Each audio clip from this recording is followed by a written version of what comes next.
25년 10월 리아호나. 성약과 권능, 그리고 약속. 로널드 A. 레스번드 장로, 12사도 정원회.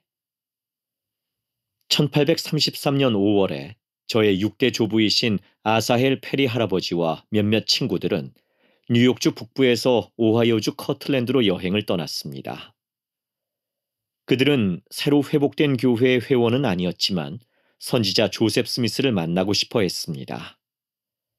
그들은 커틀랜드 성전 건축을 논의하기 위해 열린 첫 번째 평의회 직전에 그곳에 도착했으며 그 평의회에 참석했습니다. 평의회가 시작된 후에 선지자는 성전 건축 계획을 발표했습니다. 그러고 나서 그는 참석자들에게 그처럼 큰 과업에 대한 각자의 생각을 말해달라고 요청했습니다. 대다수는 그런 큰 일을 완수하기에는 교회가 너무 가난하다고 답했습니다. 그들은 더 작고 비용이 적게 드는 건물을 짓자고 제안했습니다. 의견을 나누던 중에 페리 할아버지와 그분의 친구들은 옹기종기 모여 가진 돈을 꺼내 그것들을 모두 합쳤습니다. 돌아가는데 드는 여비를 지불하고도 성전 건축에 보탬이 될 만큼 충분한 액수였을까요? 몇 분 후에 제 할아버지께서는 조셉 스미스에게 다가가 $5짜리 금화를 꺼내 선지자에게 주셨습니다. 오늘날로 치자면 그 동전은 수백 달러의 가치가 있었을 것입니다. 조셉은 평의회 앞에 서서 동전을 들어 보였습니다. 그런 후에 선지자는 힘찬 목소리로 사업이 시작됐고 주님의 집은 주 예수 그리스도께서 제시하신 방식대로 세워질 것이라고 말했습니다. 커틀랜드에서 페리 가족은 곧 교회에 들어왔고 몇 년 후에는 나부 성전에서 성전 축복을 받았으며 나중엔 평원을 건너 유타로 갔습니다. 1836년에 커틀랜드 성전이 헌납됐을 무렵 성전 건물은 너무 협소해 헌납식에 참석하고자 한 모든 성도를 수용할 수 없었습니다. 교회가 성장함에 따라 야외에서 모임에 참석해야 하는 성도들의 수도 늘어났습니다. 제가 청남이었을 때 스테이크 회장이셨고 2007년에 제가 총관리 여건으로 부름받았을 때 제 멘토가 돼주셨던 제임스 E. 파우스트 회장님은 교회의 두 번째 성전에 대해 이렇게 말씀하셨습니다. 1846년에 나부 성전이 완공되기 전에 성도들은 조셉과 다른 교회 지도자들의 말씀을 듣기 위해 야외에서 만났는데 종종 성전 부근에서 만났습니다. 때로는 수천 명이 그러한 모임에 참석했습니다. 때로는 악천 후에도 참석했습니다. 조지 A. 스미스는 장난스럽게 말했습니다. 선지자 조셉의 시절 교회는 야외에서 가장 화려한 꽃을 피웠다. 우리 시대의 예수 그리스도 후기 성도 교회가 야외와 실내 그리고 전 세계에서 번성하고 있어서 감사합니다. 제시하신 방식대로 또 전례 없는 속도로 성전이 건축되는 것도 이러한 번영에 속합니다. 이러한 방식에는 언제나 축복과 헌납, 신앙 및 희생이 수반되어 왔습니다. 왜 교회에서는 성전을 이토록 많이 짓는 걸까요? 수십 년 전에 에즈라 테프트 벤슨 회장님은 이렇게 말씀하셨습니다. 우리의 선대들은 북미와 남미, 태평양 섬들, 유럽, 그리고 그 외 지상의 모든 곳을 성전이 수놓을 것이라 예언했습니다. 이 구속 사업이 그에 걸맞은 규모로 진행되려면 수백 개의 성전이 필요할 겁니다. 러셀 M. 넬슨 회장님은 우리가 오늘날 전례 없는 속도로 성전을 짓고 있다고 말씀하시며 주님께서 우리에게 그렇게 하라고 명하셨기 때문에 그렇게 하고 있다고 말씀하셨습니다. 성전의 축복은 휘장 양편에서 이스라엘을 집합시키는 데 도움이 됩니다. 이러한 축복은 주님의 재림을 위해 세상을 준비하는 일을 도울 사람들을 준비시키는 데 도움이 됩니다. 커틀랜드 성전 헌납 기도에서 조셉 스미스는 이렇게 기도했습니다. 주의 집의 문지방을 넘어 들어온 모든 백성이 당신의 권능을 느끼고 또 거룩하신 아버지여 우리는 당신께 비옵나니 당신의 종들이 당신의 권능으로 무장하여 이 집에서 나아가게 하시고 당신의 이름이 그들 위에 있게 하시며 당신의 영광이 그들을 둘러있게 하시며 당신의 천사들이 그들을 돌보게 하시고. 이 구절들을 읽을 때면 후기에 대한 니파이의 시연이 떠오릅니다. 앞선 구절들과 비슷한 표현에 주목하시기 바랍니다.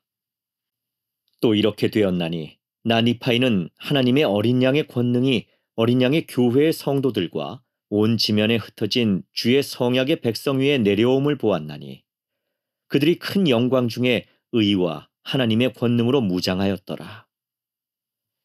저는 후기의 성전이 니파이의 예언을 성취하는 데 필수적인 역할을 하며 재림 전에 충실한 이들에게 약속된 보호와 권능의 중심이라고 믿습니다. 몇 년 전에 대학교 와드에서 감독으로 봉사하던 시절에 저는 우리 와드에 다니던 한 젊은 청년 여성에게서 깊은 인상을 받았습니다. 그분은 여전히 제게 깊은 인상으로 남아 있습니다. 그분은 바로 본부 청려회장이신 에밀리 벨 프리먼 회장님이십니다. 최근 연차대회 말씀에서 그분은 예수 그리스도께서 성전을 통해 우리를 더 높은 영적 차원으로 들어올리신다고 가르치셨습니다. 프리먼 회장님은 이렇게 말씀하셨습니다. 주님의 집의 문지방을 넘을 때마다 저는 그분과의 성약 관계가 더 깊어짐을 경험합니다. 저는 그분의 영으로 성결하게 됐고 그분의 권능을 부여받았으며 그분의 왕국을 건설하도록 성결됐습니다. 약속된 권능. 넬슨 회장님은 성전 성약을 통해 얻을 수 있는 예수 그리스도의 권능에 대해 자주 말씀하셨습니다. 회장님은 이렇게 말씀하셨습니다. 구주와 함께 멍에를 맨다는 것은 그분의 힘과 구속 권능을 얻게 된다는 의미입니다. 넬슨 회장님은 또한 이렇게 가르치셨습니다. 우리는 성전 성약을 지킬 때 우리를 강하게 하시는 주님의 권능을 더 많이 얻게 됩니다. 성전에서 우리는 세상의 매질로부터 보호를 받습니다. 구주의 필수적인 의식들은 성스러운 신권 성약을 통해 우리를 그분께로 결속시켜 줍니다. 그렇게 되면 우리가 성약을 지킬 때 주님께서는 우리를 치유하고 강화해주는 그분의 권능을 내려주십니다. 앞으로 우리에게 그분의 권능이 얼마나 필요하겠습니까? 바로 지금 그리고 다가올 날들을 위해 사람들에게 필요한 도덕적 및 영적인 힘은 곧 하나님 아버지와 그분의 아들인 예수 그리스도의 권능입니다. 우리는 그분들과 성약을 맺고 지킴으로써 그분들의 권능을 받을 수 있습니다.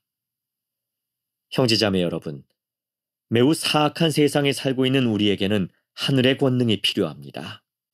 그 권능이 없다면 우리는 그가 임하시는 날을 당할 수 없을 것이며 그가 나타나는 때에 설 수도 없을 것입니다. 그날이 언제가 될진 모르지만 그분의 재림을 위해 길을 준비하도록 그분의 사자가 이미 보내졌습니다.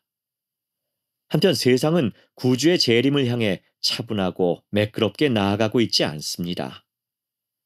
다음과 같은 일들이 일어나게 하려면 우리에겐 충실한 이들에게 약속된 권능이 필요합니다. 하나님께서 우리 삶에서 승리하시게 한다. 회개하고 주님께 더 가까이 나아간다.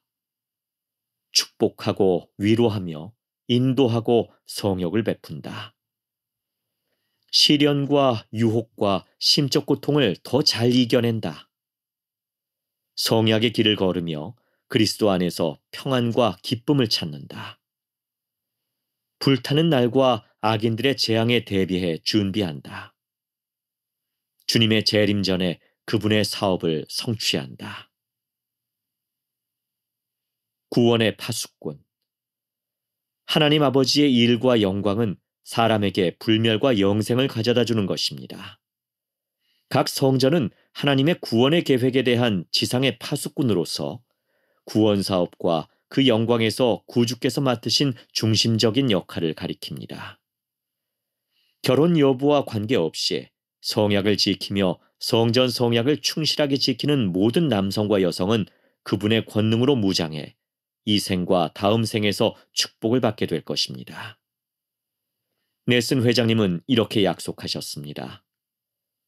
우리가 추구하는 최종 목표는 주님의 집에서 권능을 부여받고 가족으로 인봉되고 하나님의 가장 큰 은사인 영생을 받을 자격을 갖추도록 성전에서 맺은 성약에 충실하게 생활하는 것입니다.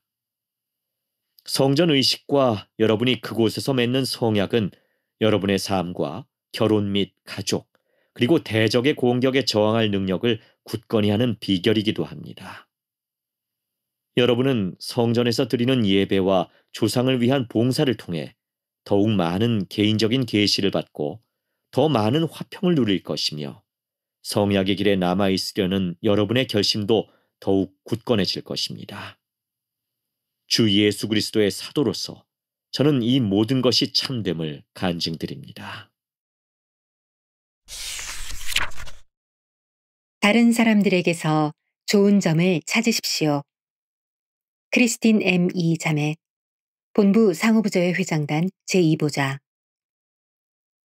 진정으로 이해받는다고 느낀 적이 있으신가요? 여러분을 진정으로 이해하고 사랑하고 믿는 누군가가 있을 때 여러분은 강력한 동기를 느끼게 됩니다. 저는 제게 재능이 있다고 생각하셨던 어머니 덕분에 예술가가 됐습니다. 어머니는 제가 잘할 때만 저를 믿어주신 것이 아니었습니다. 제가 실수를 했을 때도 어머니는 여전히 제 안에서 좋은 점을 보셨습니다. 12사도 정원회의 데이비드 A. 베드나 장로님은 이렇게 가르치셨습니다. 가장 높은 차원의 분별력은 다른 사람이 자신에게서 발견하지 못한 훌륭한 점을 보는 것이며 그 사람이 그것을 알아차리고 발전시키도록 돕는 능력입니다.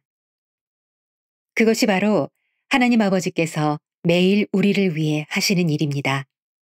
그분은 우리가 우리 자신에게서 보지 못하는 선함을 보시고 사랑과 인내심으로 우리가 그것을 발전시키도록 도우시며 우리가 그분의 아들처럼 되도록 돕고 계실 것입니다. 구주께서는 우리에게 선을 보는 방법과 다른 사람들이 그것을 발전시키도록 돕는 방법을 보여주십니다. 주님은 베드로와 그분의 새로운 사도들에 대한 사랑을 가지고 의도적으로 그들을 가르치셨습니다. 그분은 사회에서 죄인, 버림받은 자, 불순한 사람으로 여겨지는 이들을 돌보시며 그들을 북돋아 주셨습니다. 그분은 희망이 없다고 여겨졌던 사람들에게서 가치와 희망을 보셨습니다. 그분은 절망적인 나병 환자들의 간청에 연민을 보이셨습니다. 그분은 그들에게 가까이 가셨을 뿐만 아니라 그들을 어루만지고 고쳐주셨습니다. 그분은 각 영혼의 가치를 아셨으며 그들을 사랑하셨습니다. 그분은 그들에게서 약점, 죄, 질병, 연약함보다 훨씬 더 많은 것을 보셨습니다. 그분은 그들의 영혼을 보셨고 그들의 가능성과 미래의 모든 것을 보셨습니다. 주님은 그들을 가르치시고 치유하시고 격려하셨으며 그분을 따름으로써 잠재력을 발휘하도록 권하셨습니다. 우리는 그분의 교회에 속한 성약의 여성으로서 가서 너도 이와 같이 하라는 축복과 책임을 받았습니다. 너희가 본 바 나의 하는 일, 그것을 너희도 하여야 할 것임이니라. 우리에게는 성역 대상자들이 구주의 사랑을 느끼고 하나님께서 그들에게서 보시는 좋은 점을 발견하고 그것을 발전시키도록 그들을 도울 성약의 특권과 축복이 있습니다. 이것이 바로 구주께서 하셨을 것과 같이 다른 사람을 사랑하는 것입니다. 하늘에 계신 우리 아버지께서는 종종 특별한 사람들, 즉 당신의 사랑과 위안을 가져다주고 우리가 잠재력을 발휘하도록 도와주는 사람들을 우리 삶에 보내심으로써 우리가 성장하고 발전하도록 도우십니다. 형제 및 자매 성역자는 그런 특별한 사람으로서 주님의 심부름을 하는 달콤한 특권과 성약의 책임을 지니고 있습니다. 우리는 성역 대상자들이 스스로에게서 그리스도의 좋은 자질, 재능, 속성을 보고 성장하도록 도울 수 있습니다. 다른 사람들이 창조의 목적을 성취하도록 그들을 더 많이 도울수록 우리는 하나님의 자녀로서 우리 자신의 잠재력을 더 많이 깨닫게 될 것입니다.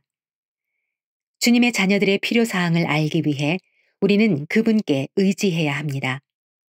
자매 여러분, 여러분에게는 승형에 이르도록 돕는 이 의로운 일을 수행할 하늘의 자원이 있습니다. 여기에는 성약을 지킴으로써 오는 주님의 신권 권능의 축복과 부름과 성역 임무를 통해 위임된 신권 권세의 축복이 포함됩니다. 이러한 축복은 우리가 그분의 방식대로 성역을 행하는 데 필요한 계시를 받도록 도와줍니다.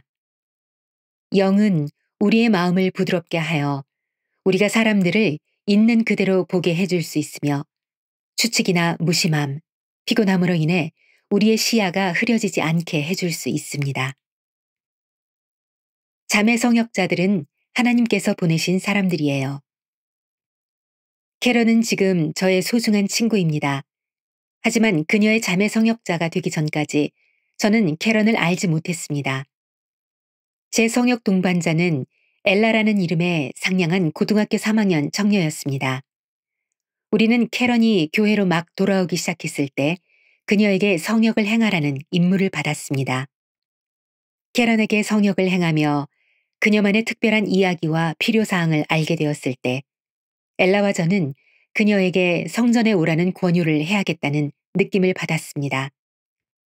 디지털 기술에 정통한 엘라의 도움을 받아 저희는 캐런의 온라인 교회 개정 문제를 해결할 수 있었고 그 덕분에 캐런은 11조를 내고 성전 방문을 예약할 수 있었습니다. 그리고 저는 그녀가 새 성전복을 구입하고 편안한 마음으로 성전에 갈 수 있도록 도왔습니다. 의식이 끝난 후에 캐런과 제가 해외 왕국실에 함께 앉아 있는 동안 그녀는 빛이 나고 화평과 행복으로 가득 찬 것 같았습니다. 캐런은 심각한 건강 문제를 겪었지만 우리가 그녀에게 성역을 행하는 동안 놀라운 기적도 경험했습니다. 이 시기에 그녀를 지지하면서 우리 모두는 주 안에서 강화되었습니다. 우리는 그녀를 상호부조회와 주일학교에 초대했고 그녀의 집에서 함께 시간을 보냈습니다. 캐런은 자신이 누구인지 또 어떤 사람이 되고 싶은지에 대해 강한 자신감이 생겼습니다.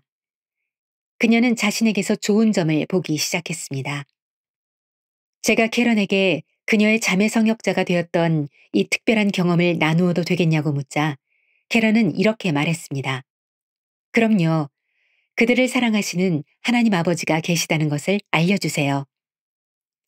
그녀는 엘라와 제가 그녀를 사랑하고 염려해준 경험을 통해 자신의 삶에 누군가가 필요하다는 사실을 배웠다고 전했습니다. 그녀는 이렇게 말했습니다. 제가 얼마나 그런 사람이 필요했는지 다른 사람들은 결코 알지 못할 거예요. 자매 성역자들은 하나님께서 보내신 사람들이에요. 주님께서는 여러분과 제가 있을 곳을 신중하게 정하셨습니다.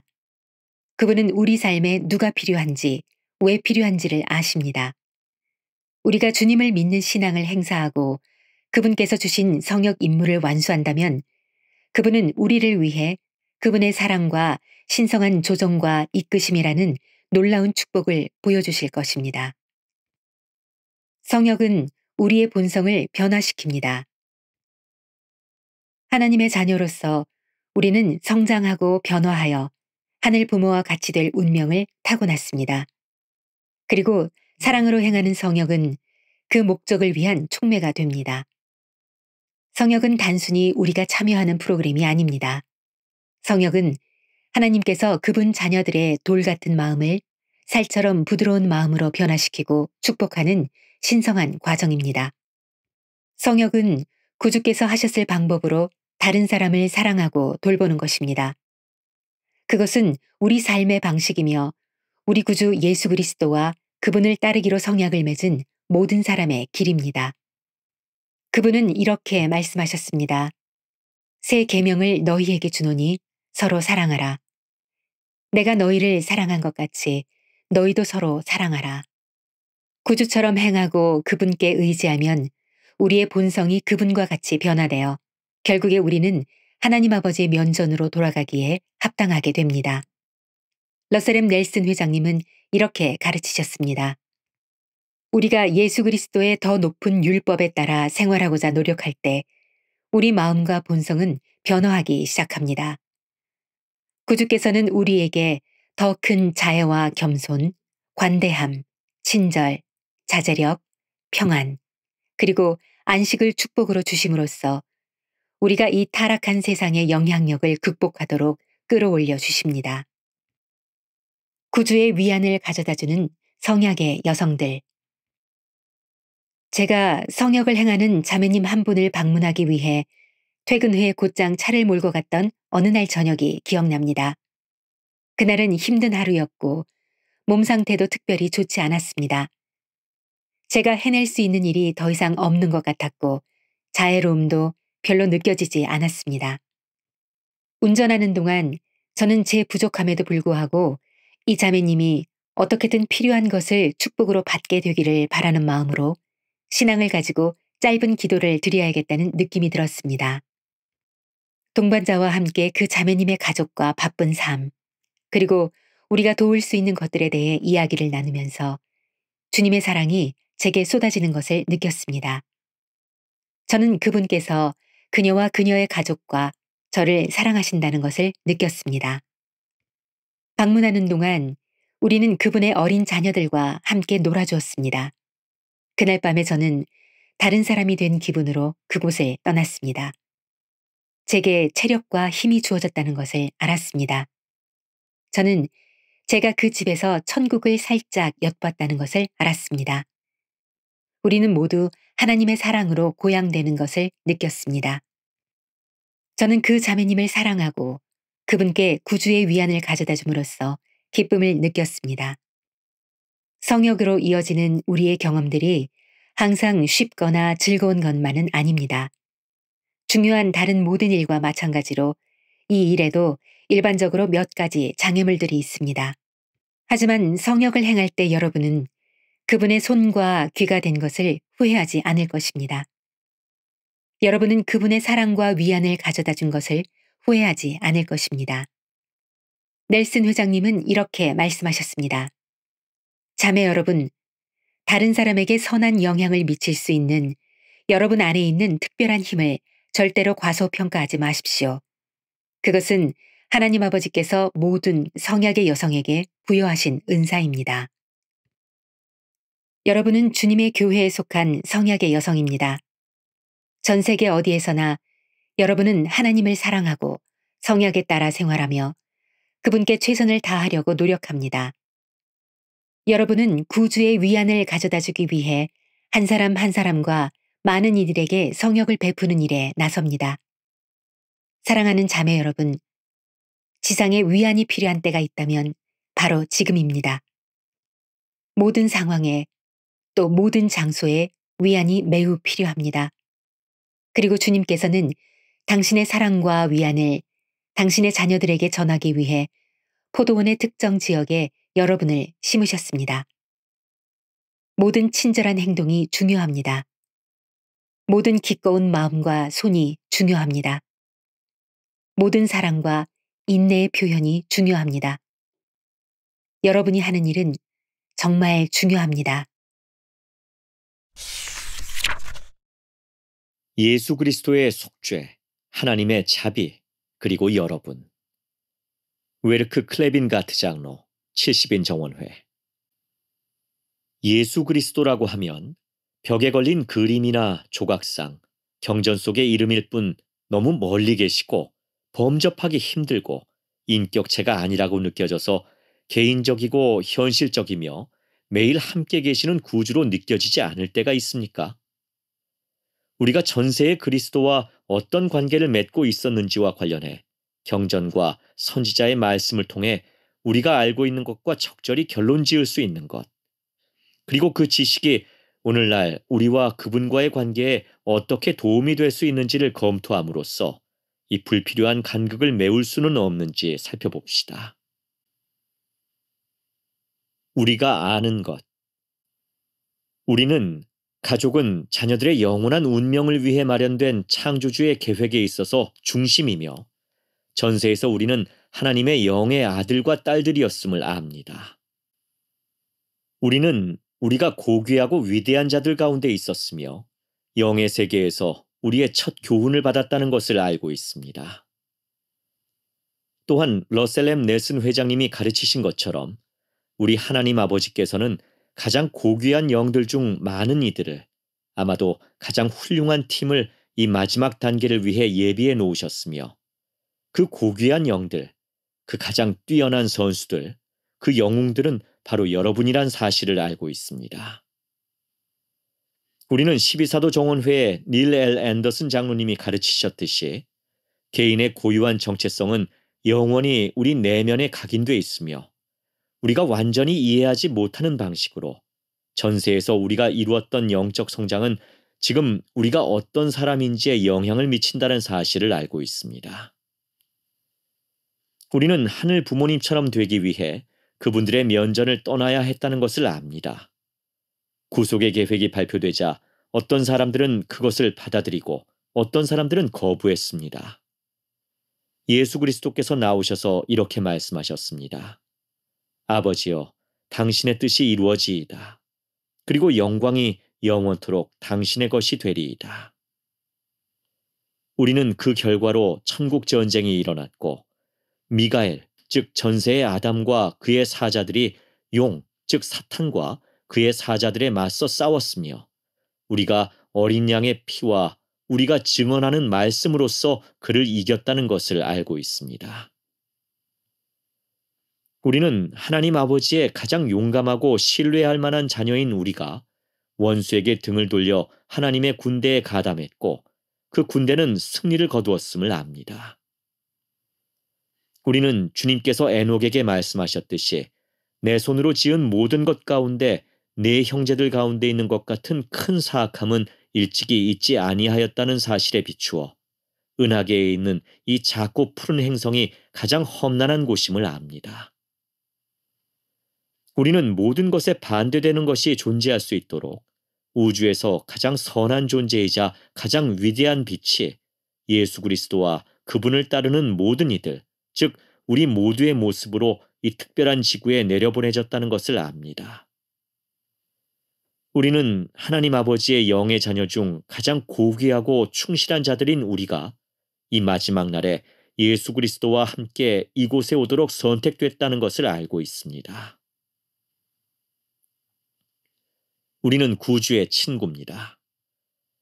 저는 구주께서 전세에서 그분이 신뢰했던 제자요 친구들이었던 우리가 이 지상에 있는 동안 그분의 대의에 계속 충실하기를 기쁜 마음으로 바라셨을 모습을 상상해 보는 것을 좋아합니다. 그러므로 그리스도께서 훗날 제자들에게 너희는 내 아버지께서 내게 주신 자들이니 너희는 나의 친구니라 라고 말씀하신 사실은 그리 놀라울 것이 없습니다. 저는 이 애정 표현이 당연히 우리 모두에게 적용된다고 믿습니다.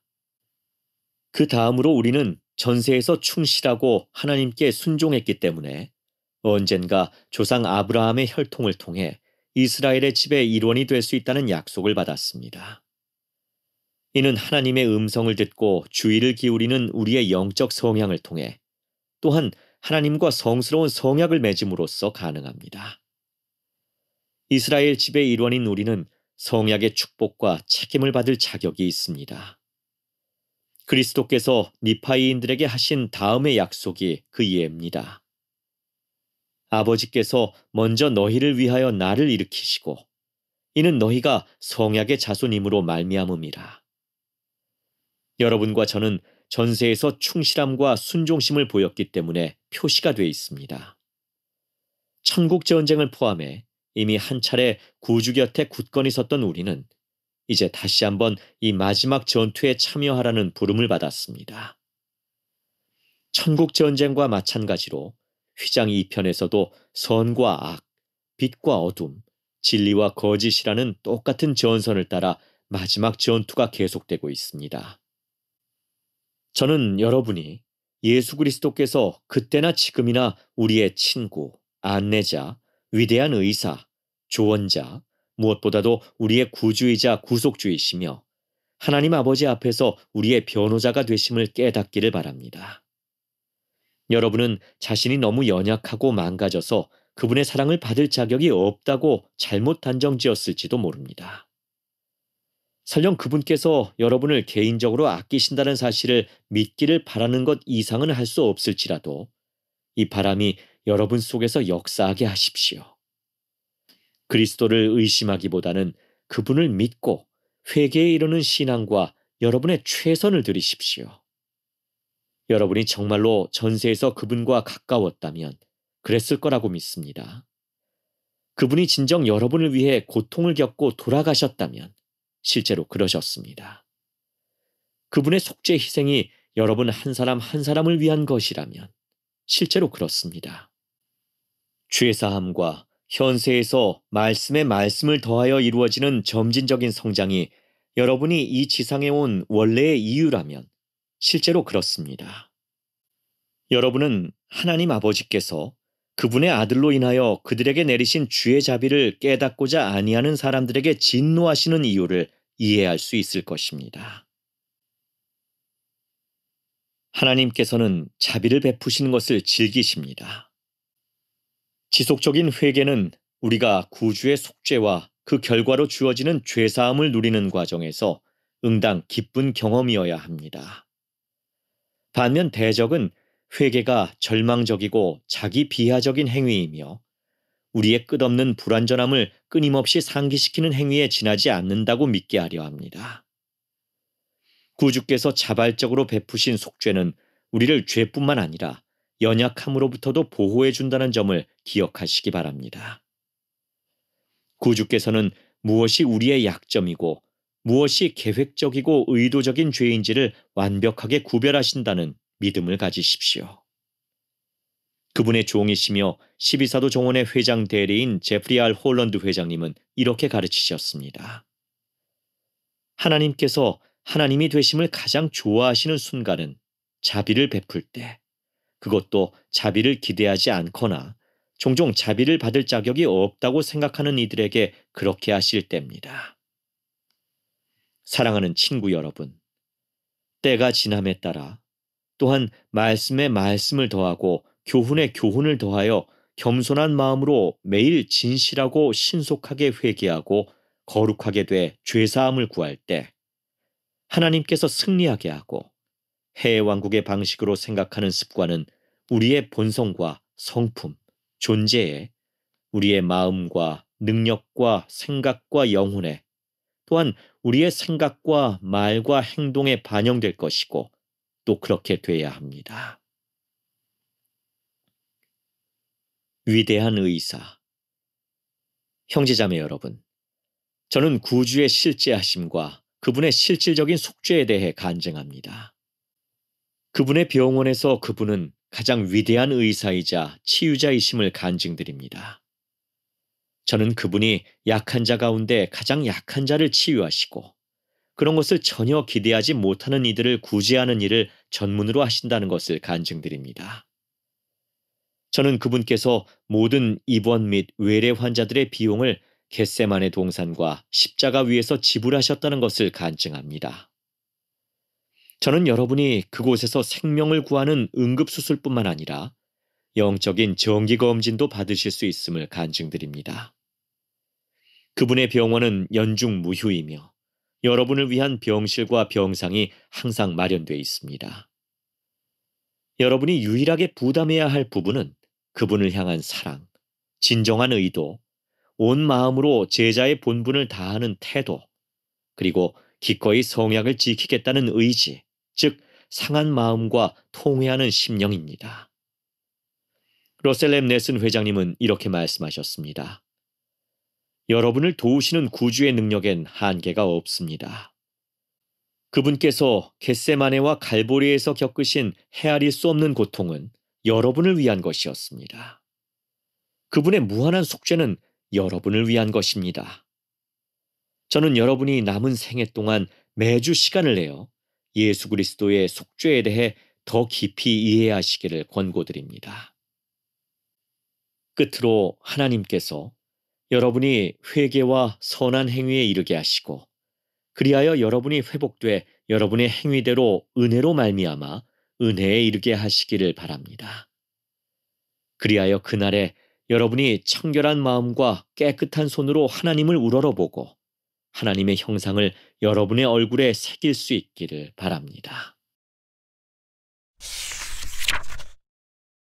인간관계에서 그리스도와 같은 유대감을 쌓는 열쇠. 제러미 알 이야기 70인 정원회. 제가 청년 성인들에 대해 좋아하는 점 한 가지는 그들이 어려운 질문하기를 마다하지 않는다는 것입니다. 젊은 친구들은 종종 이런 질문을 합니다. 어떻게 하면 그리스도께서 맺으셨던 것 같은 진실한 유대관계를 맺을 수 있을까요? 다른 사람들과 깊고 진실한 유대관계를 찾고 만들어가는 것은 오늘날 많은 사람들에게 어려운 과제일 수 있습니다.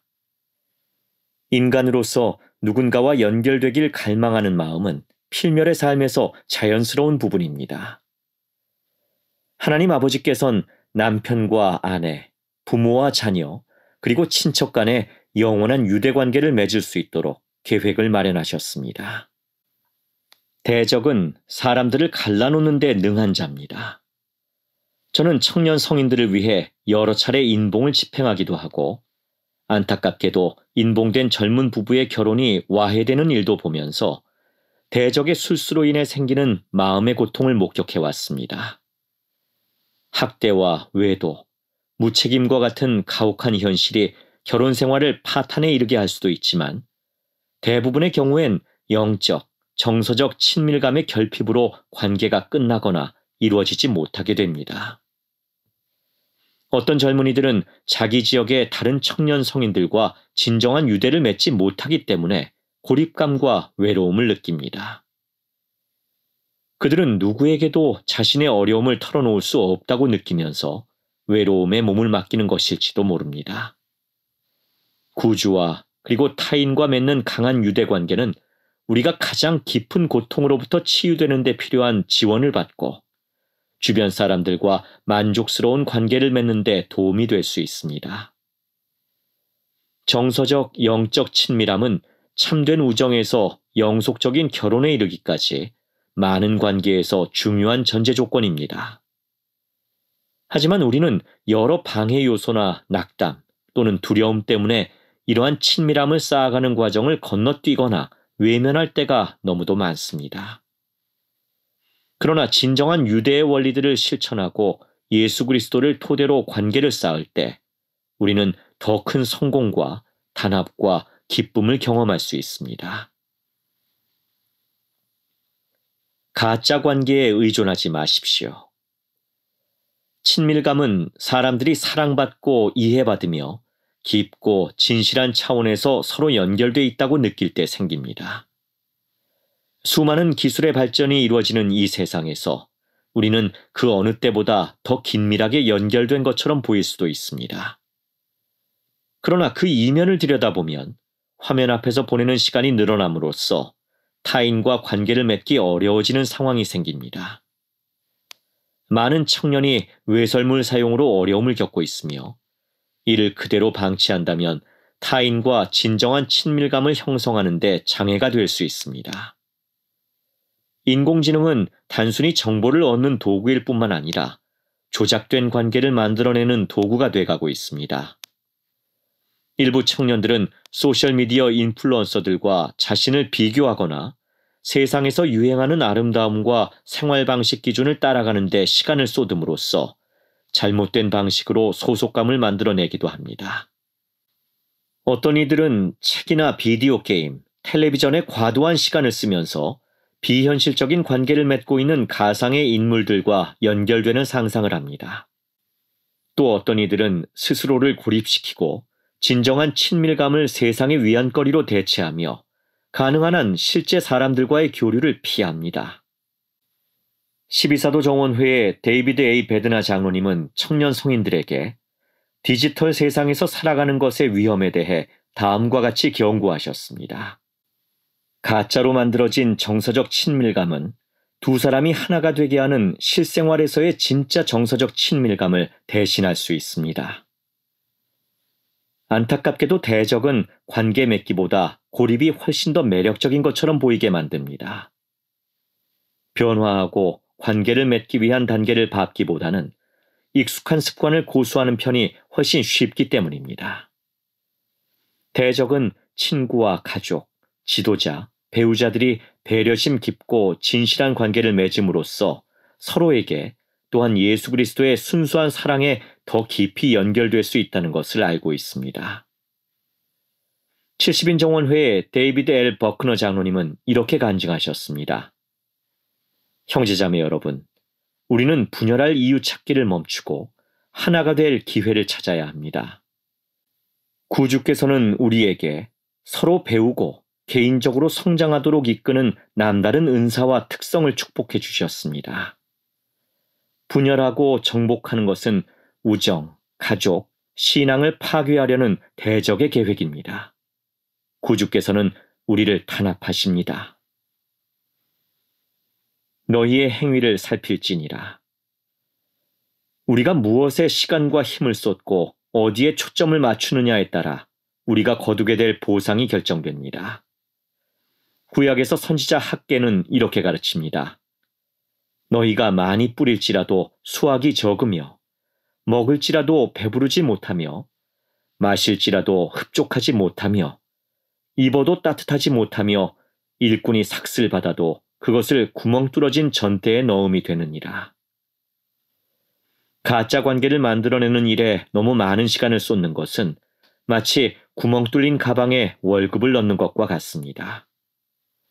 여러분은 그 대가로 어떤 혜택도 받지 못하며 어떤 결실도 얻을 수 없을 겁니다.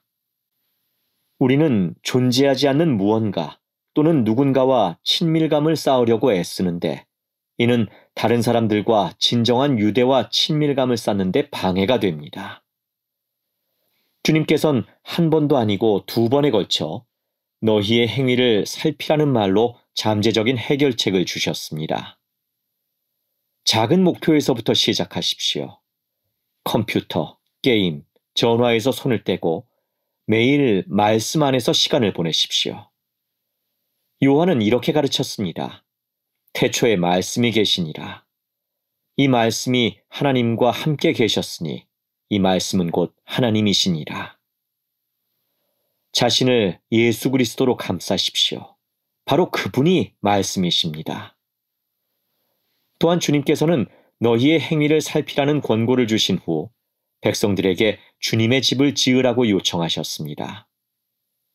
산에 올라가서 나무를 가져다가 성전을 건축하라. 그리하면 내가 그것으로 말미암아 기뻐하고 또 영광을 얻으리라. 여호와가 말하였느니라. 하나님 및 다른 사람들과 관계를 맺는 데 동기가 필요하다면 하나님 아버지께 도움을 구하십시오.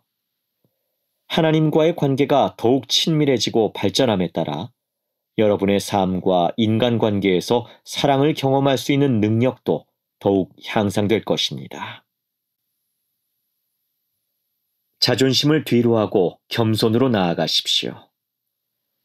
관계에서 정서적, 영적 친밀감을 발전시키려면 잠재적으로 어려울 수도 있는 한 가지 주제에 대한 솔직한 토론이 필요합니다.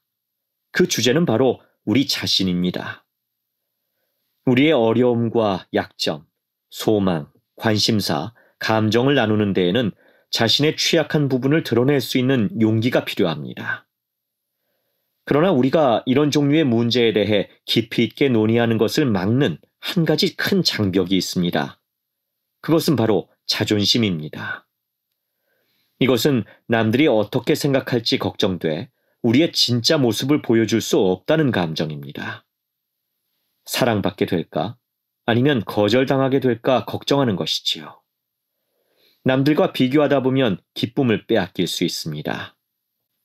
연약함과 온유함, 솔직함은 인간관계를 더 신뢰할 수 있고 가깝고 친밀하게 만들어줍니다.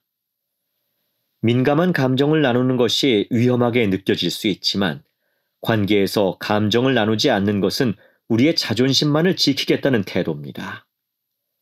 우린 겸손을 지녀야 합니다. 어떻게 하면 더 큰 겸손을 우리 삶에 불러올 수 있을까요?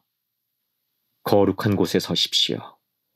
거룩한 사람들과 함께 하십시오. 거룩한 습관을 들이십시오. 제 아내 에이미와 나눈 대화 중 가장 좋았고 서로 통했던 대화는 성전의 해왕국실에서 나눈 대화였습니다. 저는 영이 거할 수 있는 곳에 있을 때 정서적으로 더 친밀해지고 싶은 마음이 듭니다. 러셀 M. 넬슨 회장님은 이렇게 약속하셨습니다. 진정으로 예수 그리스도를 찾고자 하는 모든 사람은 성전에서 그분을 찾을 것입니다. 그분의 자비를 느낄 것입니다. 가장 골치 아픈 문제들에 대한 답을 찾게 될 겁니다. 그분의 복음이 주는 기쁨을 더 잘 이해하게 될 겁니다. 성전과 종교교육원, 성찬식과 같이 영이 우리 마음을 감동시켰던 곳에 머무는 것을 우선순위로 둘 때 우리는 겸손해지고 싶고 하나님과 가까워지고 싶고 더 깊고 친밀한 대화를 나누고 싶은 소망이 생겨날 겁니다. 여러분이 진지하게 데이트하고 있는 사람에게 과거의 어려움이나 힘든 습관, 외설물 사용이나 잘못된 재정관리, 정신적 외상이나 학대에 대해 솔직하게 털어놓는다면 하나님께서 여러분을 강하게 해주실 것임을 약속드립니다. 그분은 여러분이 복음이나 정신건강 문제, 외로움에 대해 궁금한 점을 털어놓을 수 있도록 든든한 친구와 멘토에게로 여러분을 인도해 주실 겁니다. 명예 70인 총관리 여관이신 조셉 W. 시타티 장로님은 이렇게 가르치셨습니다. 그리스도께서는 우리가 겸손한 태도를 지닐 때 온 마음과 목숨과 뜻을 다해 하나님 아버지를 알고 사랑하는 것이 실제로 가능하며 다른 사람을 자기 자신같이 아낌없이 사랑하는 것이 진실로 가능함을 모범으로 보여주셨습니다. 균형과 온전함을 추구하십시오. 저는 청년 독신 성인들이 결혼하지 못할까봐 두려워하는 모습을 종종 봅니다. 그 결과 다른 영적, 지적, 신체적, 사회적 목표는 뒷전으로 밀려나고 많은 사람이 누군가를 진정으로 알고 그들과 영적, 정서적 친밀감을 발전시킬 시간을 갖지 못한 채 성급하게 연애와 결혼에 돌입합니다. 두려움 때문에 데이트를 한 적이 있으십니까? 알 수 없는 미래가 얼마나 두려운지 이해합니다. 야고보는 두려움을 느끼는 사람들에게 이렇게 권고했습니다. 너희가 많은 고난을 당할 때에 그것을 모두 기쁨으로 여기라. 이는 너희 믿음의 시련이 인내를 만들어내는 줄 너희가 알미라. 인내를 온전히 이루라. 이는 너희로 온전하고 구비하여 조금도 부족함이 없게 하려 함이라. 온전하라는 단어를 그리스어로 번역하면 완성된이라는 의미를 지닙니다. 같은 성구의 이 뜻을 반영해 보면 다음과 같습니다. 인내를 온전히 이루라. 이는 너희로 완성되게 하려 함이라. 우리는 통제할 수 없는 일을 내려놓고 인내를 온전히 이룰 수 있습니다. 성전에서 결혼하고 가족을 만드는 것은 가치 있는 목표지만 연애 관계와는 별개로 목표와 계획도 세워야 합니다. 삶의 다른 목표들을 추구할 때, 그리고 그 목표에 친구와 가족, 하나님 아버지, 예수 그리스도와 더 깊은 유대감과 정서적인 친밀감을 키우겠다는 목표가 포함될 때, 관계는 더욱 거룩해질 것입니다. 하나님을 최우선에 두십시오. 예수께서는 경전에서 이렇게 가르치십니다. 그런즉 너희는 먼저 그의 나라와 그의 의를 구하라. 그리하면 이 모든 것을 너희에게 더하시리라. 때로 우리는 이 약속을 과소평가합니다. 우린 먼저 하나님을 구해야 합니다. 우리가 그분을 구한다면 그분을 구하고 있는 사람들에게로 인도될 겁니다. 이것은 건강하고 지속적인 우정과 결혼 생활을 위해 필수적입니다. 영적인 것들은 우리 마음의 가장 중요한 곳에 있어야 하며 구주의 이름은 우리 입술 가까이에 있어야 합니다. M. 러셀 벨라드 회장님은 이렇게 말씀하셨습니다. 저는 가장 중요한 것은 우리와 하나님 아버지와 그분의 사랑하는 아들, 우리 가족, 그리고 이웃과의 관계라는 것과 주의 영이 그러한 관계에서 우리를 인도하시도록 하여 가장 중요하고도 오래 지속되는 것들에 대해 우리가 간증할 수 있게 하는 것이 가장 중요하다는 것을 배웠습니다. 우리는 서로가 필요합니다. 그리고 우리가 맺는 관계를 통해 서로가 예수 그리스도께 의지하도록 도울 수 있습니다. 예수 그리스도와의 유대 관계는 우리의 습관과 태도를 바꾸고 주변 사람들과의 관계를 더욱 돈독하게 하겠다는 의지를 키워주는 열쇠입니다. 그분과의 관계를 우선시할 때 우리는 본연의 자아를 온전히 드러내고 우리의 삶을 영속적인 기쁨과 사랑으로 풍요롭게 해주는 참된 친밀감과 의미 있는 관계를 구축할 수 있습니다. 영광스러운 회복의 날, 카일 S. 맥케이 장로, 70인 총괄리역원, 교회 역사가 겸 기록자. 1836년 3월 27일 커틀랜드 성전이 헌납된 날과 그 전 몇 달 동안 많은 사람이 그곳에서 기적적인 나타내심을 경험했습니다. 어떤 이들은 천사들을 보았고 어떤 이들은 불의 혀가 갈라지는 것을 보았으며 또 어떤 이들은 하늘에서 내려온 빛기둥을 보았다고 했고 몇몇은 구주의 시연을 보았습니다. 조셉 스미스는 헌납 주간에 대해 이렇게 기록했습니다. 길이 전해지리니 가히 이날이 오순절이요 엔다우먼트의 날이로다. 그러나 제 생각엔 이 모든 것을 합친다고 해도 1836년 4월 3일에 그곳에서 일어났던 일에 영속적이면서도 실로 영원한 중요성에 필적할 것은 없습니다. 지금도 계속되는 회복의 시기를 통틀어 1836년 4월 3일보다 더 많은 것이 회복된 날은 단 하루도 없었던 것 같습니다. 신권 열쇠. 그날 회복된 것들의 중요성을 인식하기 위해서는 신권 열쇠에 관한 기본적인 이해가 있어야만 합니다. 신권은 하나님의 권세이자 권능입니다. 그분은 자녀들의 구원을 위해 당신의 이름으로 행할 권세와 권능을 아들과 딸들에게 주십니다. 신권 열쇠는 신권을 행사하는 방법, 시기, 장소를 지시하는 권세입니다. 신권 열쇠는 신권을 더 만들어내진 않습니다.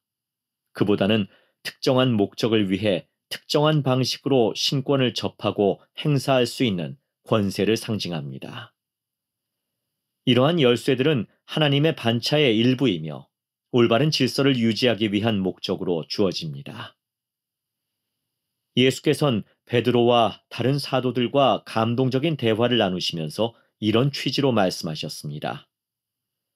나는 교회를 세울 것이며 그 교회는 계시라는 반석 위에 세워질 것이니라. 그 교회의 일부로 내가 천국 열쇠를 네게 주리라. 그리고 그 열쇠들을 통해 그들에게 허락되는 일 중 하나는 땅과 하늘에서 메고 푸는 일입니다. 구주께서는 1836년 4월 3일 이전에 하늘의 사자들을 통해 신권과 특정 열쇠들을 회복하시어 조셉에게 교회를 세우고 신권 직분을 조직하며 교회의 신조와 성약에 규정된 일들을 집행할 권세를 주셨습니다.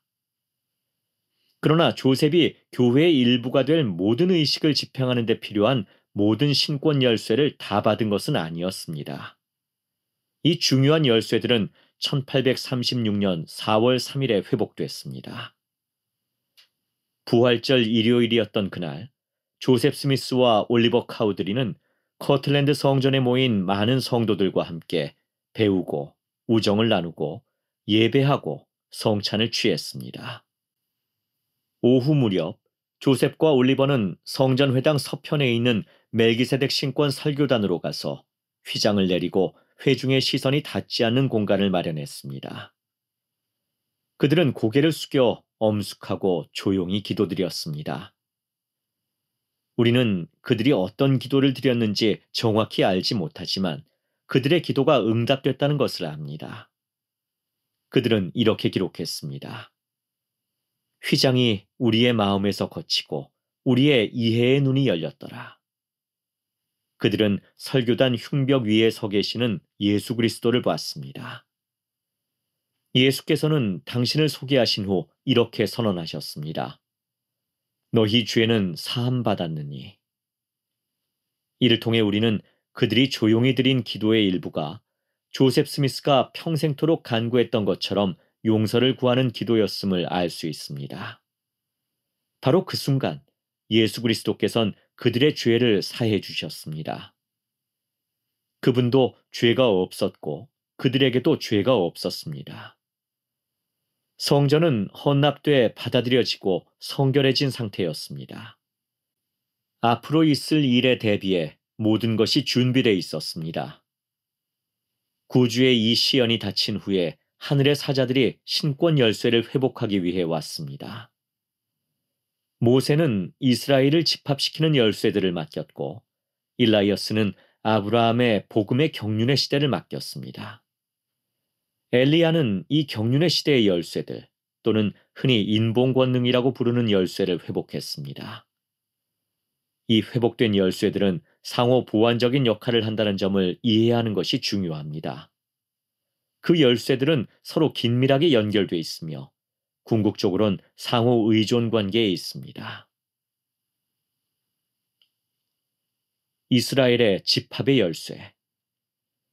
고대의 하나님의 성약의 백성인 이스라엘의 집은 불순종 때문에 흩어졌습니다. 그러나 하나님께서는 언젠가 그들을 다시 모으시고 그들을 원래의 성약으로 궁극적으로 당신의 면전으로 회복하시겠다고 약속하셨습니다. 조셉 스미스를 통해 당신의 교회와 복음이 회복됨으로써 주님께서는 이스라엘을 회복하거나 집합하겠다는 약속을 성취하기 시작하셨습니다. 이스라엘의 집합을 위한 열쇠가 회복되기 전에도 인근 주에서 침례받은 이들은 커틀랜드로 모이라는 명을 받았습니다. 집합의 열쇠가 회복되자 선교 사업은 즉각적으로 증가했습니다. 복음은 이웃 주들뿐만 아니라 이웃 국가로 곧이어 바다 건너 모든 곳으로 말 그대로 땅의 사방으로 전파됐습니다. 이 열쇠들로 사도들은 전 세계 모든 곳에서 왕국의 문을 열 수 있었습니다. 이스라엘의 집합과 관련해 주목할 만한 점이 적어도 세 가지가 있습니다. 첫째, 모세가 태어났을 때 이스라엘은 이미 한 곳에 모여 있었습니다. 그러나 그들은 올바른 장소에 모여 있지 않았습니다. 위치가 중요합니다. 그들은 예배할 자유도 없이 속박돼 있었습니다. 하나님께서는 당신의 성약의 백성이 성약의 땅, 즉 약속의 땅에 있길 원하셨습니다. 고대 이스라엘에게 애굽은 그런 곳이 아니었습니다. 가나안 땅은 그런 곳이었습니다.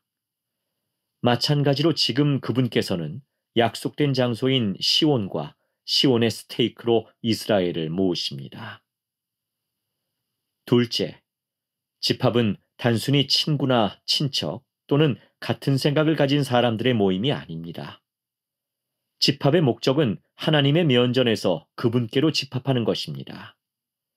고대 이스라엘은 이동식 성막을 갖고 다녔는데 이는 하나님의 면전을 상징했습니다.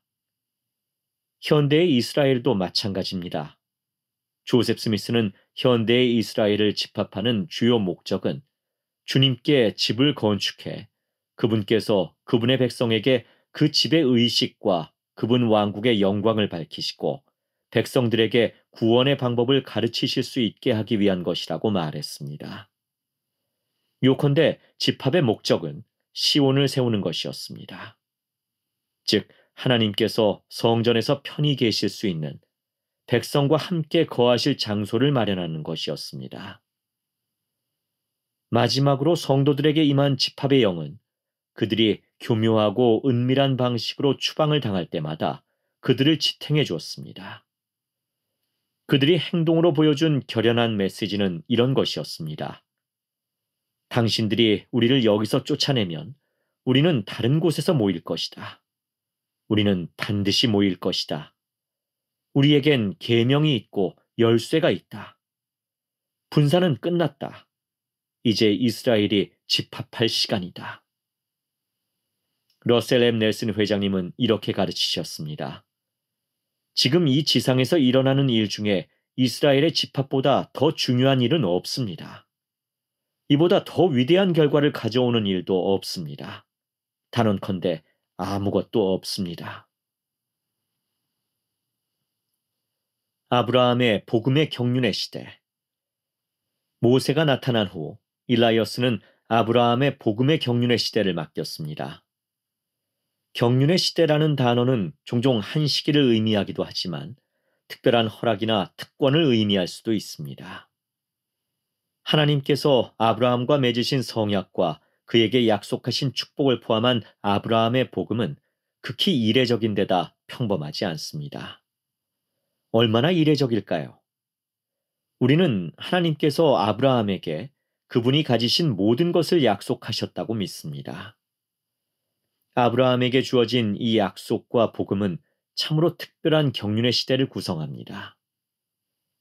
1836년 4월 3일, 이 특별한 경륜의 시대와 이를 선포할 권세가 조셉 스미스에게 회복됐습니다. 흥미롭게도 아브라함의 복음과 관련된 열쇠는 110편에 구체적으로 언급되어 있지 않지만 그 열쇠들은 이 경륜의 시대에 필요한 만큼 회복됐습니다. 마음을 돌이킴, 그리고 인봉 권능.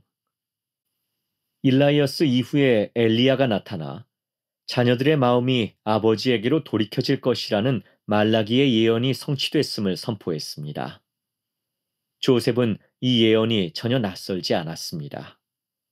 그것은 그가 17세였을 때 모로나이에게 받은 메시지의 일부였습니다. 모로나이는 엘리야가 아버지들에게 한 약속들을 자녀들의 마음에 심을 것이요, 자녀들의 마음은 그들의 아버지들에게로 돌이키리라고 조셉에게 가르쳤습니다. 아버지들은 누구이며 주님은 그들에게 어떤 약속을 하셨습니까? 그 중 한 명은 분명 아브라함이었습니다.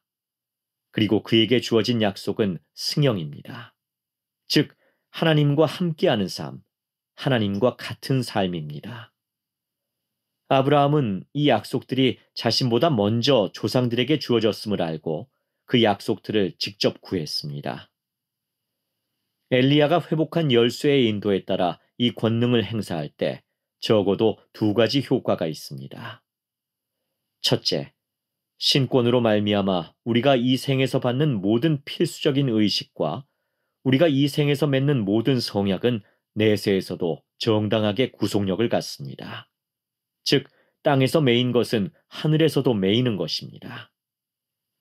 둘째, 이 인봉 권능에 의해 남편과 아내로부터 시작해 뿌리, 즉 조상과 가지, 즉 자손으로 이어지는 관계는 우리가 영원한 성약이라고 부르는 것, 즉 조상 아브라함과 맺은 성약 안에서 영원히 함께 묶이고 인봉됩니다.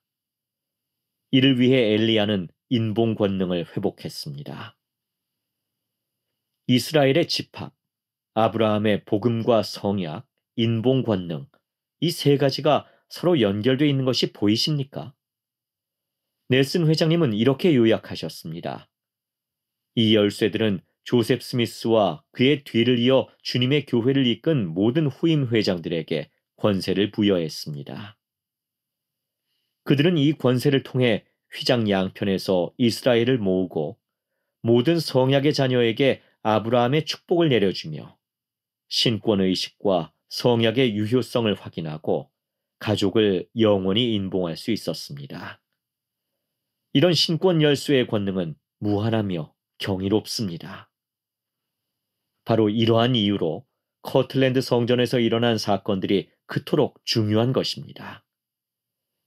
교회에서 하는 일 중 영속적인 가치를 지닌 일들은 거의 모두 1836년 4월 3일에 커틀랜드 성전에서 회복된 열쇠의 권세하에 행해집니다. 신권과 그 열쇠들은 장소와 건물을 초월하지만 커틀랜드 성전은 그 자체로 하나님께서 당신의 백성들을 어떻게 다루시는지를 장엄하게 상기시켜 줍니다. 그것은 가장 위대한 회복을 보여주는 성스러운 증거입니다. 성전에서 받는 치유. 조나선 A. 스태플리. 제네타 리차즈는 일리노이주 나부에 있는 성도들과 합류하기 위해 대서양을 건너 북미 대륙의 절반을 여행했다. 그녀는 또한 수년 동안 원인불명의 만성질환인 전신쇠약을 앓았다. 1844년 겨울에 나부 성전의 완공은 아직 한참 남은 상태였다. 그러나 선지자 조셉 스미스는 붉은 벽돌 상점과 같은 장소에서 성스러운 성전의식을 집행하기 위해 한 무리의 남녀를 모았다. 이러한 성전의식을 할 때는 참가자들이 자신과 다른 사람들을 위해 신앙을 한데 모아 단합해 기도를 드렸다. 당시 성전 모임에 참석했던 성도들은 일지에 기록을 남기면서 자신들이 참가한 성스러운 성전의식에 관해선 조심스럽고도 경건하게 기록했지만 자신들이 기도했던 사람들, 특히 심한 병을 앓는 어린이들에 대해선 어김없이 기록했다. 1844년 2월 10일에 제네타는 큰 고통을 겪고 있었다. 그날 저녁에 조셉은 엔다우먼트를 받은 회원들과 기도 모임을 열었는데 모임에 참석한 사람들은 리차즈 자매와 다른 사람들을 위해 기도했다. 병자와 고통받는 사람들을 위한 기도는 조셉 스미스의 시대부터 오늘날까지 성전 예배의 중요한 부분으로 남아있다. 성전에서 교회 회원들은 공동체로서 단합하고 하나님께 나아가며 서로를 위해 신앙을 행사한다. 하나님의 집에서 받는 치유. 성전 예배와 병고침의 연관성은 경전에 그 뿌리를 두고 있다. 마태복음에 따르면 예루살렘 성전을 방문하신 구주께선 선지자 이사야의 말씀을 인용하시며 내 집은 기도하는 집이라 일컬음을 받으리라 라고 말씀하셨다. 또한 경전엔 맹인과 저는 자들이 성전에서 예수께 나아오매 고쳐주시니 라고 나와 있다. 성전에서 치유를 구하는 이런 방식은 병이 낫기를 위하여 서로 기도하라는 신약전서의 권고를 따라 회복됐다. 개척자 시대엔 많은 사람들이 성전으로 편지와 전보를 보내 그 내용을 성전 기도문에 넣어달라고 요청했다. 어떤 이들은 성전에서 치유를 얻기 위해 먼 거리를 여행했다. 사람들은 치유를 받기 위해 성전에서 침례를 받기도 하고 그곳에서 의식을 집행하도록 부름받은 다른 성도들에게서 치유의 축복을 받기도 했다. 그러나 더 많은 후기 성도들이 자신의 조상을 위해 성전 사업을 행하기 시작하자 교회 지도자들은 성도들이 병고침의 축복을 받기 위해 성전으로 오게 하던 관행을 중단했다. 신권 축복은 고통받는 사람이 어디에 있든 베풀 수 있었지만 성전의식은 주님의 집에서 집행해야만 했기 때문이었다. 이런 변화에도 불구하고 성전은 여전히 치유의 장소이다. 오늘날 교회 회원들은 성전 기도에 넣을 개인의 이름을 제출할 수 있다. 이는 성전에서 실제로 제출할 수도 있고 온라인으로 또는 회원도구 모바일 앱으로도 할 수도 있다.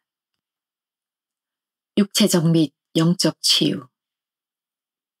신약전서와 몰문경에 나오는 예수 그리스도의 성역에서 그분께서 병자와 고통받는 자를 치유하기 위해 보살핌을 베푸신 것은 주목할 만한 일이다.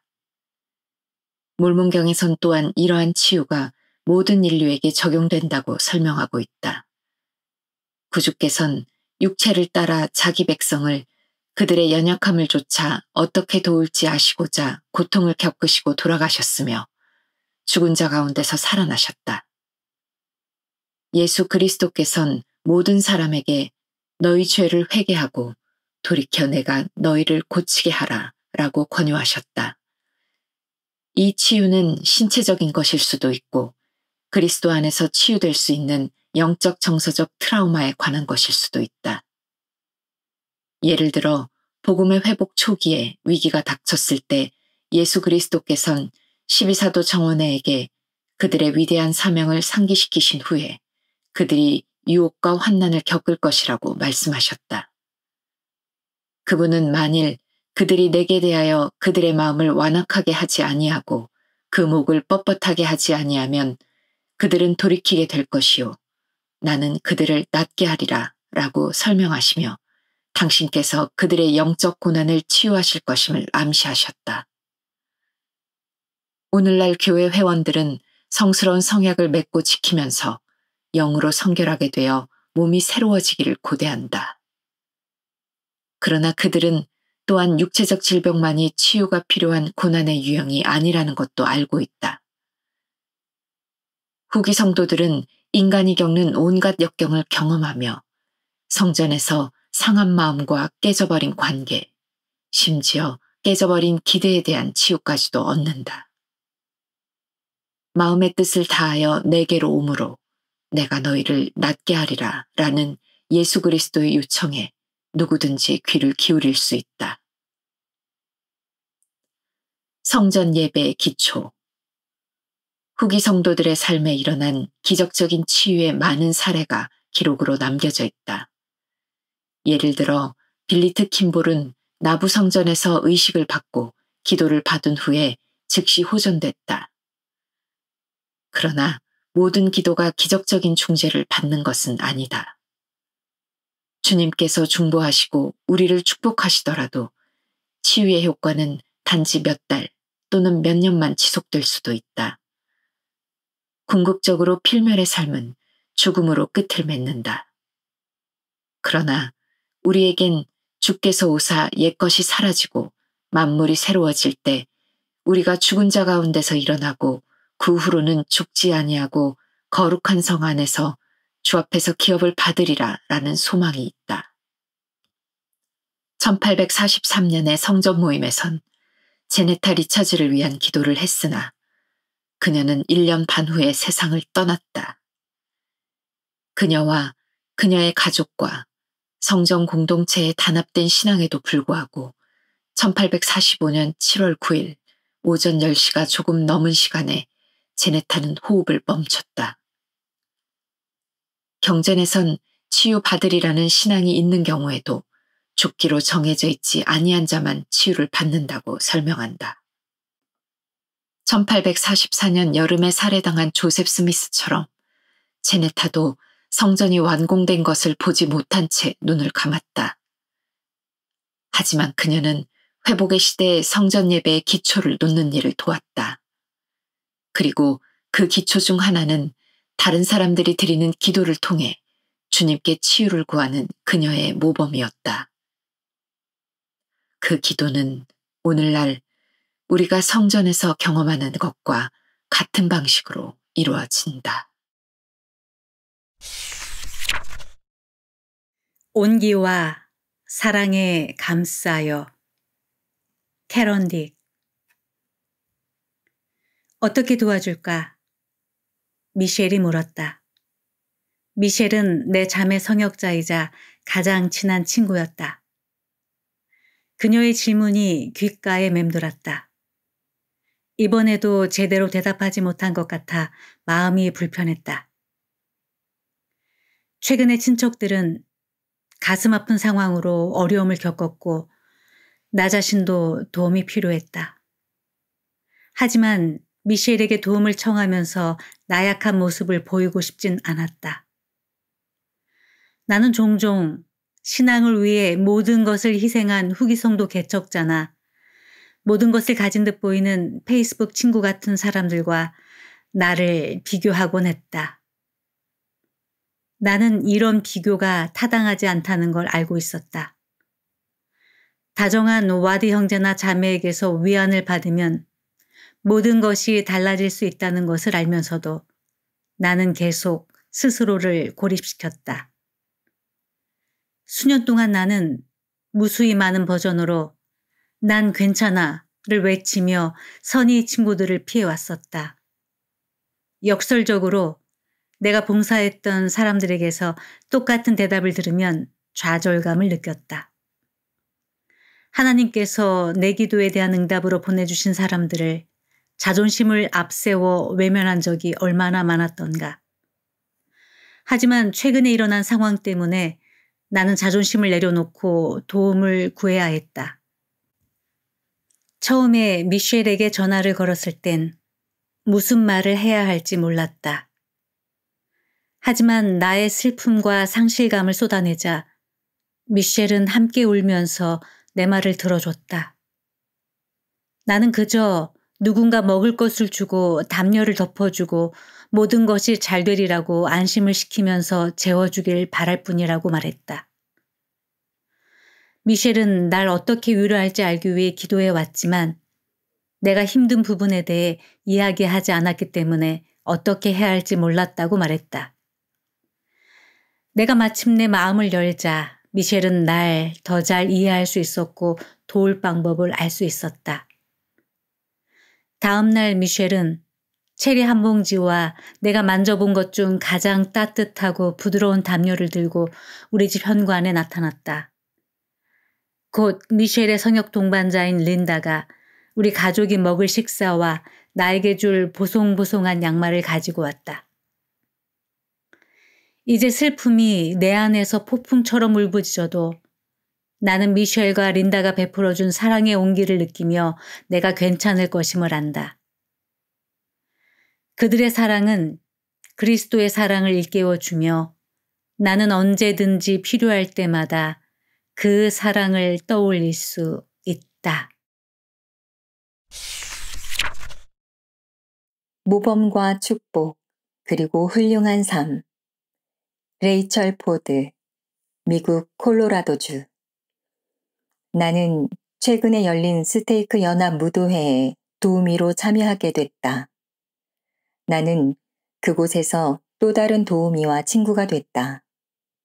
나는 우리가 전에 잠깐 만난 적이 있었고 그녀가 다른 스테이크에 살고 있으며 서로 아는 친구가 몇 명 있다는 사실을 알게 됐다. 또한 그녀가 미국 뉴욕주 로체스터 출신이며 그곳에서 가족과 함께 여러 해 동안 살았다는 것도 알게 됐다. 나는 새 친구 사라에게 우리 어머니도 로체스터에서 태어나고 자라셨다고 말했다. 사라는 내 어머니의 결혼 전 성을 물었다. 나는 그녀가 내 어머니를 알 리 없다고 말했다. 당시의 어머니는 교회 회원이 아니셨기 때문이었다. 나는 사라에게 어머니께서 미주리주에서 대학을 다니던 신입생 시절에 교회에 들어오셨다고 설명했다. 고등학생 시절에 어머니께서는 존경하던 선생님 한 분이 있으셨다. 그분은 항상 어머니에게 친절하셨고 구주의 사랑에 대한 훌륭한 모범이 되셨다. 어머니는 그 선생님께서 예수 그리스도 후기 성도 교회의 회원이심을 알게 되셨다. 대학 진학을 위해 떠난 어머니는 선생님의 종교에 대해 더 알고 싶어 하셨다. 제 아버지는 로체스터에서 35년 동안 영어 교사로 일하셨어요. 사라가 말했다. 어머니께서 어느 고등학교에 다니셨나요? 나는 얼른 어머니께 문자 메시지를 보내 어머니께서 다니신 학교의 이름과 교회를 찾도록 영향을 준 그 선생님의 성함을 여쭈었다. 어머니는 이스트리지 고등학교 데이비드 앤더슨 선생님이라고 답장하셨다.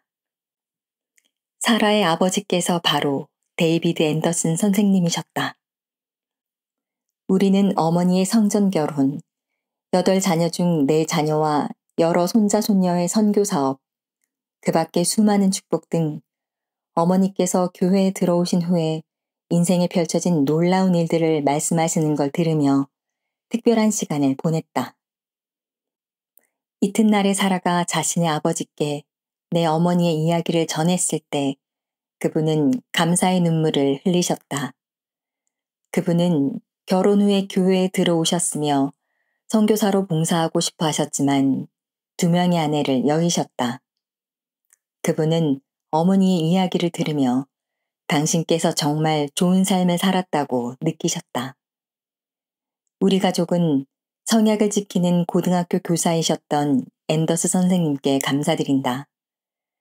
그분의 모범은 18세 소녀가 진리를 추구하고 자신과 다음 세대의 삶을 변화시키도록 영감을 주었다.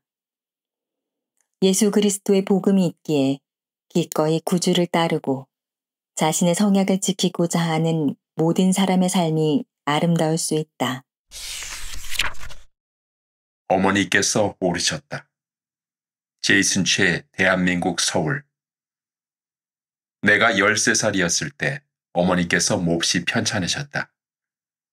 어머니는 심각한 말기암 진단을 받으셨고 6개월의 시한부 삶을 선고받으셨다. 아버지께서 아이들인 우리에게 그 사실을 알리고 싶어 하지 않으셨기에 나는 어머니께서 사실 날이 한 달밖에 남지 않았을 때가 돼서야 어머니께서 얼마나 아프신지 알게 되었다. 나는 무슨 일이 일어나고 있는지 이해할 만한 나이가 아니었기에 병원에 계신 어머니를 뵙기를 주저했다. 감독님은 내게 어머니께 성찬을 가져다 드리라고 설득하셨지만 나는 그러고 싶지 않았다. 어머니가 곧 집에 오실 거라고 믿었기 때문이었다. 하지만 감독님은 어머니께 시간이 많이 남지 않았음을 아셨기에 포기하지 않으셨다. 마침내 성찬을 가지고 어머니께 갔을 때 감독님께서 성찬을 축복하셨고 나는 그것을 어머니께 전달했다. 어머니는 너무 아프셔서 말씀을 잘하지 못하셨지만 내게 쇠막대를 놓지 말아라 라고 말씀하셨다. 어머니는 얼마 되지 않아 돌아가셨지만 나는 어머니께서 내게 하신 마지막 말씀을 기억했다. 어머니의 조언을 따름으로써 내 삶은 축복받았다. 얼마 후에 나는 근처에 살던 어려운 가족 2명에게 도움을 주고 싶다고 제안했다. 그들은 내 도움을 받아들였고 우리 가족의 일원이 되었다. 하지만 내게는 우리 가족을 부양할 만한 재정적인 방편이 없었기에 나는 1명이 아닌 3명을 부양하면서 그 어느 때보다도 더 열심히 일해야 했다. 그것은 정말 큰 생활 방식의 변화였다. 나는 그 변화를 헤쳐나가려면 어머니의 말씀을 따라 쇠막대를 꽉 잡아야 한다는 것을 알았다. 쇠막대를 잡는다는 것은 구주를 기억하고 하나님의 말씀을 공부하는 것이다. 나는 좋은 모범을 보이고 하나님과 더 많이 소통하고 매일 경전을 공부해야 했다. 그래서 우리는 함께 경전을 공부하기 시작했다. 곧 우리 가정에 영이 충만해졌다. 내 인생에서 가장 보람차고 훌륭한 시간들은 쇠막대를 잡을 때 찾아왔다. 나는 또한 여러분이 쇠막대를 잡을 때 주님의 손을 잡고 걷게 될 것임을 약속드립니다. 그분께서 여러분을 인도하시고 그분께서 여러분을 가르치실 것입니다. 라는 약속이 사실임을 알게 됐다. 하나님은 왜 우리 딸을 낫게 해주지 않으셨을까? 크리스틴 제이콥슨, 미국 유타주. 우리 딸 진리는 유아기 시절의 어느 시점부터 정상 발달 단계를 밟지 못하고 종종 주변 환경을 버거워하는 것처럼 보였다. 많은 기도와 성스러운 인도를 받아 우리는 딸이 전음성 난청을 앓고 있다는 것을 알게 됐다. 진리는 생후 18개월에 청력을 회복하는 수술을 받았다. 딸이 우리와 소통하기 시작하면서 꽃처럼 피어나는 모습을 지켜보는 것은 기적과도 같은 시간이었다. 그러나 몇 년 후에 새로운 문제가 생겼다. 우리는 다시 한번 답을 구했다. 이전과 마찬가지로 우리는 일련의 기적을 통해 진리에게 청각 처리 장애가 생겼다는 것을 알게 됐다. 이 때문에 진리의 뇌는 소리 신호를 제대로 해석하지 못했다. 우리는 치료사 및 의사들과 함께 딸이 이 장애를 겪으면서도 세상을 여행할 수 있도록 돕기 시작했다. 나는 내가 기도하고 충실하면 하나님께서 우리 딸을 낫게 해주시리라고 온 마음을 다해 믿었다. 하나님께는 그렇게 할 권능이 있으심을 알았기 때문이다. 그렇지만 왜 그분은 우리 딸을 낫게 해주지 않으셨던 것일까? 이 모든 과정을 겪으면서 나는 마치 신약전서에 나오는 마리아와 마르다가 된 듯한 기분이 들었다.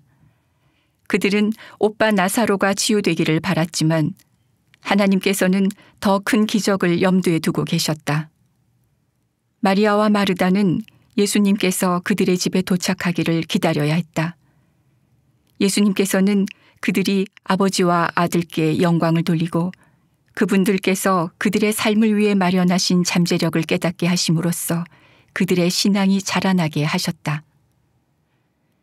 예수님께서 오시자 마리아는 주께서 여기 계셨더라면 내 오라버니가 죽지 아니하였겠나이다 라고 부르짖었다. 그러나 그런 후에 그분은 나사로를 완전히 치유하시고 죽음에서 일으키셨다. 마리아와 마르다처럼 나도 예상치 못한 방법으로 응답을 받았다. 어느 날 아침 조용한 생각이 내 마음속에 들어왔다. 내 딸에게는 치료가 필요한 게 아니라 사랑과 수용이 필요하단다. 처음에는 이 응답을 받아들이기가 어려웠다. 나는 진리가 어려움에서 자유로워지기를 바랐기 때문이었다. 하지만 마음을 열었을 때 나는 내 딸을 위한 하나님의 계획이 내가 상상했던 것보다 더 아름답다는 것을 깨달았다. 하나님 아버지께서는 이 경험을 통해 우리 가족이 신앙과 신뢰 안에서 성장할 수 있음을 아셨다. 진리가 어려움에 맞서는 과정을 지켜보는 일은 결코 쉽지 않았지만 이 여정에서 나는 하나님의 시간과 계획은 언제나 완벽하다는 것을 배웠다. 그분은 언제 우리 곁에 있어 주셔야 할지 알고 계신다. 우리가 해야 할 일은 그분이 항상 그러하시리라는 것을 신뢰하는 것이다. 우리 마음을 그분 손에. 플로렌스 마이스너 아다머, 독일 바덴비르텐베르크. 예수 그리스도를 믿는 신앙은 내 삶의 기초이며 하나님 아버지의 사랑은 내 삶의 본질이다. 나는 그분들과 하나가 되는 느낌을 받는다. 성전 성약을 맺고 지킴으로써 나는 삶에서 그분들의 권능을 느낀다. 나는 주님의 집에서 그분을 가까이 느낀다. 또한 그분의 신권의 힘과 권능을 느낀다. 마치 그분께서 손을 내미시고 그 손을 잡으라고 권하시는 것 같다. 나는 의학 공부를 했다. 그 공부를 하는 동안 나는 신앙과 의학의 연관성을 분명히 알게 됐다. 한 번은 심장 수술 훈련을 받던 중에 심장 수술을 보조한 적이 있었다. 그 환자는 관상동맥 우회수를 받을 예정이었다. 수술을 위한 준비 단계로 생명 유지에 필요한 혈액과 산소를 인체 순환계로 공급하는 인공 심폐기가 환자에게 연결됐다. 외과의는 심장이 움직이지 않는 상태로 수술을 할 수 있도록 특수 용액을 사용해 일시적으로 심장을 멈췄다. 나는 외과 의사의 손을 주의 깊게 지켜봤고 그가 환자 가슴에 있는 심장을 자기 앞으로 살짝 들어올리는 것을 봤다. 그 순간에 그는 고개를 살짝 돌려 날 돌아봤다.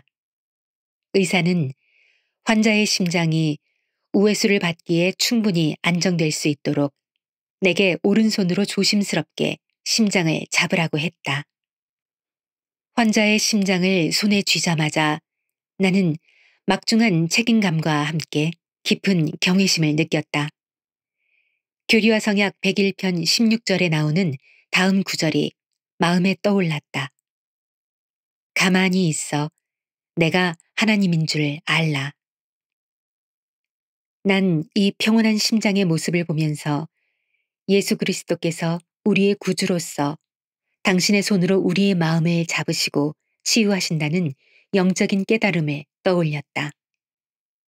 나는 최근 연차대회에서 러셀 M 넬슨 회장님이 하신 말씀이 참됨을 알게 됐다. 가장 좋은 때는 우리가 마음과 삶을 예수 그리스도께로 온전히 돌릴 때 올 것입니다. 진리를 가르치고 삶을 변화시킴. 야스투스 수치 오바데아 케냐 키스무. 나는 2024년 9월에 조직된 작은 지부의 회장으로 봉사하고 있다. 지부 회원의 약 3분의 2는 청소년이다. 그들은 매주 교회에 나오며 대부분 수 킬로미터 떨어진 곳에 사는데 걸어오는 아이들도 있고 자전거를 타고 오는 아이들도 있다. 이 청소년들의 부모 중 다수는 교회 회원이 아니지만 자녀들이 침례를 받도록 허락해 주었다. 최근에 그 부모들 중 한 분을 만났다. 그는 아들이 다니는 교회에 대해 더 많이 알고 싶어 했다. 그는 이렇게 말했다. 아들이 정말 많이 변했습니다. 완전히 다른 사람이 되었어요. 집에서 말도 잘 듣고 착합니다. 그 이유를 알고 싶어요. 이 아버지는 교회에 와서 구주의 가르침과 회복된 복음이 아들의 행동을 변화시켰다는 것을 직접 확인했다. 후에 그는 이렇게 말했다. 이제 저는 제 아들이 다니는 곳이 좋은 곳이라는 것을 압니다. 다른 아이들도 오게 할 겁니다. 작년에 우리 지부에서는 30명이 넘는 청소년이 침례를 받았다. 앞으로 2, 3년 안에 우리 지부에서 많은 선교사들이 나오게 될 것이다. 정말 잘된 일이다. 이곳에서 우리가 할 일은 그들이 예수 그리스도와 그분의 회복된 복음으로 더 깊이 개심할 기회를 제공하는 것이다. 그래서 우리는 그들을 잘 준비시킬 수 있도록 그들에게 세미나리나 종교교육원 같은 교회 프로그램에 등록하게 한다. 큰 기대감. 내가 선교 사업을 마쳤을 때 케냐 전역에는 12개의 지부밖에 없었다. 지금은 100개 이상의 단위 조직이 있다. 특히 케냐 서부에서 교회가 성장하는 모습을 지켜보면 놀랍기만 하다. 우리 지부의 젊은이들의 수가 많은 이유 중 하나는 청소년들 사이에서 회원 선교 사업이 매우 효과적으로 이루어지고 있기 때문이다. 그들 대부분은 같은 학교에 다니고 있고 서로를 교회에 초대한다. 이것은 큰 기대감을 불러일으켰다. 케냐 교회의 성장에 기여한 또 다른 요인은 귀한 선교사이다. 그들은 교회에 큰 힘이 된다. 그들은 선교 사업을 마치고 귀환할 때 예수 그리스도를 믿는 신앙과 그분의 회복된 복음에 대한 간증을 가지고 고향으로 돌아간다. 그들은 지도력을 길렀고 교회에 남아 다른 회원들과 결혼한다. 그들의 자녀들은 교회에서 성장하며 또 그들의 자녀들이 교회에 힘을 불어넣는다. 또 하나의 요인은 1990년대와 2000년대 초반에 나이로비에 살았던 개척자 회원들이다.